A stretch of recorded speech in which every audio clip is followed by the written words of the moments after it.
హరివిల్లులో భాగంగా ఈరోజు మంగళవారం కాబట్టి కథా సమయం.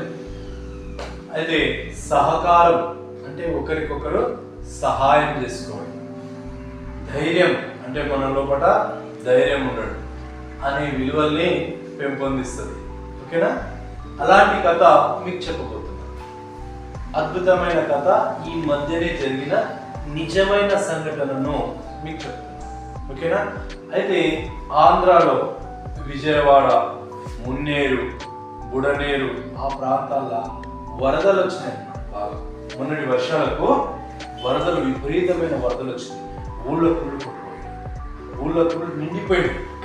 మనుషులంతా రోడ్ల మీద నడిచేది లేదు, ఆ నీళ్ళలోనే కొట్టుకొని పోతుంది. వాళ్ళకి ఆహారం లేదు, ఇంట్లో సామాన్లన్నీ ఉట్టుకొని చాలా దయనీయ పరిస్థితిలో వాళ్ళు ఉన్నారన్నమాట. ఓకేనా? అయితే అందులో ఒక సంఘటన జరిగింది. ఏం జరిగిందంటే అక్కడ బ్రిడ్జ్ బాగా నిండి, ఒక బ్రిడ్జ్ ఉంది, ఆ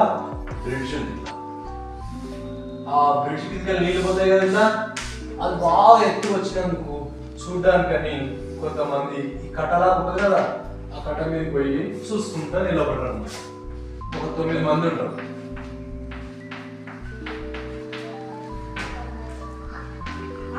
One, 2, 3, 4, 5, 6, 7, 8, 9 ఇట్లా 9 మంది చూసుకుంటా నిలబడరు. అనుకోకుండా వాళ్ళు ఏంటంటే మధ్యాహ్నం 2 గంటల ఆ ప్రాంతంలో పోయిన తర్వాత 2-3 గంటల ప్రాంతంలో పోయింది. 3 గంటలే అయితే పోయి చూసుకుంటూ ఉన్నారు. 3 గంటల కల్లా ఏమైంది, నీళ్లు పెరిగినాయి. ఈ నీళ్ళు అనేది బ్రిడ్జ్ మీదకి వచ్చేసినాయి. ఇట్లా వచ్చేసి వీళ్ళు చిక్కుకున్నారు. ఇక అందులో వీళ్ళు కాళ్ళు మునిగిపోయినాయి. ఇట్లా ఉన్నది తలలు మాత్రం ఇట్లా ఇంతవరకు నీళ్ళు వచ్చింది. ఇక ఇక్కడ చూస్తే ఊరున్నది, మన ఇండ్లు ఉన్నాయి ఇక్కడ. అయితే ఇక్కడ వచ్చిన జనాలు ఇక్కడ ఉంటారు కదా, ఇక్కడ చూస్తున్నారు వాళ్ళు. కానీ నీళ్ళు ఇట్లా భారీగా వెళ్తున్నాయి. ఏం చేయలేని పరిస్థితి. 4 అయింది, 5 అయింది, 6 అయింది, అందుట్లో కూడా 7, 8, 9 అయింది. చాలా గంటల పాటు వీళ్ళు అట్లా ఉండిపోయారు. హెలికాప్టర్లు వచ్చేసి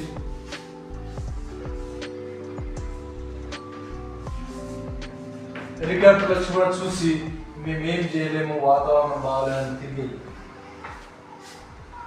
అర్థమైంది. ఆ పరిస్థితిలో ఏం చేయాలబ్బా, ఏం చేసినా తక్కువ మంది, 9 మంది ఉన్నారు కదా, ఒకరిద్దరు లేరు కదా, ఎవరికి ఏమైనా నీళ్ళలో పడిపోతే మళ్ళీ దొరకరు, అంత స్పీడ్గా ఉంది. ఆ టైంలో ఇక్కడ ఉన్న మనుషులు ఉన్నారు కదా, చాలా మనుషులు వస్తారు కదా, అందులోకి వెళ్ళి ఒక హర్యానాకు చెందిన ఒక వ్యక్తి ఇక్కడ మున్నేరు వాగు ప్రాంతంలో అక్కడ పని చేసుకోవడానికి ఒక వ్యక్తి వచ్చిందనమాట. కొన్ని సంవత్సరాల నుంచి 7-8 సంవత్సరాల నుంచి ఇక్కడే పనిచేస్తుంది. ఆయన పేరు సుబాన్ ఖాన్. ఏం పేరు? సుబాన్ ఖాన్. ఆయన చూడ్డానికి కొంచెం వికలాంగుడే. అయినా ఏం చేసిండు ఆయన అంటే జేసీబీ నడిపిస్తాడు. ఆయన ఒక ఆయన దగ్గర జేసీబీ నడిపిస్తాడు.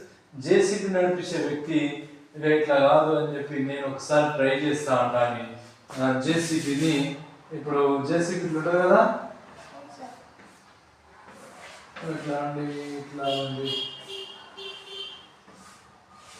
ఇట్లా బొక్కేని ఉంటుంది అవునా, పెద్దగా ఇట్లా ఉంటుంది మంచి బొక్కే. ఇది తీసుకొని కొంచెం ముందరికి వెళ్తే గుంతలు అయినాయి, అంత నీళ్ళు పోయి గుంతలు అయినాయి.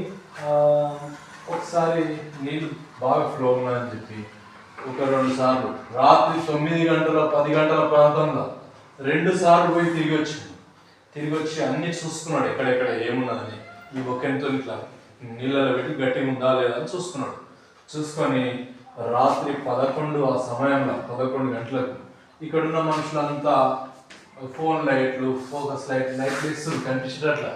అప్పుడు ఈయన ఏం చేసినాడంటే మళ్ళొక్కసారి అందరికి చెప్పిండు, వద్దొద్దు బాగలేదు, మళ్ళీ నీకేమన్నా అయితే కష్టం కదా అని అందరు అంటున్నారు. వద్దంటే కూడా ఆయన ఏమన్నాడంటే, పోతే నేను ఒక్కని, వస్తే 10 మందితో వస్తా అని చెప్పి తన గురించి, తన కుటుంబం గురించి తన పర్సనల్గా ఏది ఆలోచించకుండా ఆయన ఏం చేసిండంటే జేసీబీ తీసుకొని ముందుకు వెళ్ళిండు, లోపలికి వెళ్ళిపోయాడు. ఆ టైంలో నీళ్లు జేసీబీ మొత్తం ఇట్లా మునిగిపోయింది. ఆయన కూర్చున్నంత వరకు కూడా ఇట్లా నీళ్ళు వచ్చేస్తుంది. అర్థమైనా? అంతవరకు నీళ్ళు వస్తుంటే కూడా అట్లనే పోయిండు. వీళ్ళను ఈ బొక్కెన్లో ఒక ఇట్లా ఎక్కించుకున్నాడు. ఒకరొకరు మొత్తం మంచి సేఫ్ ఎక్కిండ్రు. ఎక్కిన తర్వాత మెల్లగా తీసుకొని అట్లా ఇట్లా అక్కడ ఇక్కడ చూసుకుంటా జాగ్రత్తగా తెచ్చి అది ఇక్కడ మలిపి ఇక్కడ దించారు. వీళ్ళందరూ ఇక్కడ దిగి రాత్రి 11 గంటల సమయంలో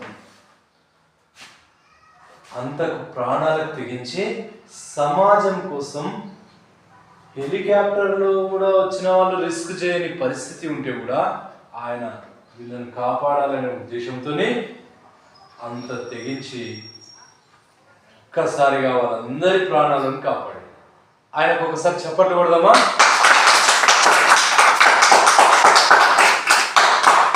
వెరీ గుడ్ సుబాన్ ఖాన్ అనండి. అట్లా అయితే సుబాన్ ఖాన్ అట్లా అంటే సమాజానికి అవసరమైనప్పుడు సహకారం అనే భావన మనలో ఒకటి ఉండాలి. ఉండాలా లేదా? సమాజానికి అవసరమైనప్పుడు ధైర్యంగా మనం ముందుకెళ్ళాలి. అవునా కదా?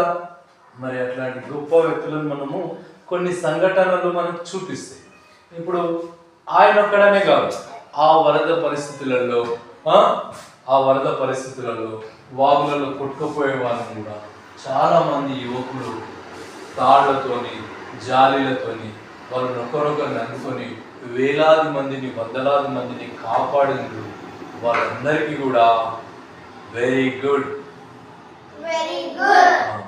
వాళ్ళందరికీ కూడా కంగ్రాచులేషన్, మీకు థ్యాంక్స్ అని కూడా చెప్దాము. అట్లా ఆపద వచ్చినప్పుడు సమాజంలో ఒక ఆటంకం కలిగినప్పుడు మనుషులమంతా ఇక్కడ సమాజం పైన ఒక వ్యక్తి సమాజానికి సహకారంగా ఉండాలి అని ఈ కథ మనకు చెప్తుంది కదా. ఓకేనా? ఈ కథను మళ్ళీ మీరు నేర్చుకొని రేపు చెప్పాలి.